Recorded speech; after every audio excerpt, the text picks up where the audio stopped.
સાવરકુંડલાના લીખાણા ગામમાં હની ટ્રેપમાં ફસાઈ આત્મહત્યા કરનારા ખેડૂત હિંમતભાઈ સુહાગિયા કેસમાં પોલીસને મહત્વની સફળતા મળી છે। મૃતકના પુત્રની ફરિયાદના આધારે તપાસ દરમિયાન હની ટ્રેપના કથિત સાગરીત રોહિત વેકરિયાની ધરપકડ કરવામાં આવી છે।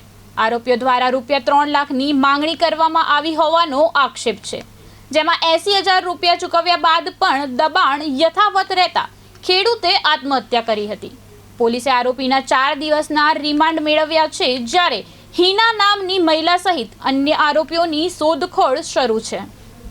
તારીખ 9/6/2026 ના રોજ સાવરકુંડલા રૂરલ પોલીસ સ્ટેશનમાં બીએનએસ ની કલમ 108, 308, 61 એટલે કે એક્સટોર્શન, કઢાવી લેવું, ગુનાહિત કાવતરું મુજબનો ગુનો દાખલ થયેલો છે।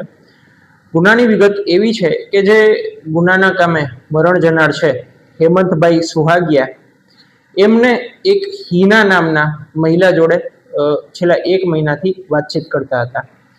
આ કામના કુલ આરોપીઓ જે છે એમણે ગુનાહિત કાવતરું રચી અને જ્યારે ગઈ તારીખ 22/5/2026 ના રોજ હિનાબેન એ હેમંતભાઈની વાડીએ હતા ત્યારે એમની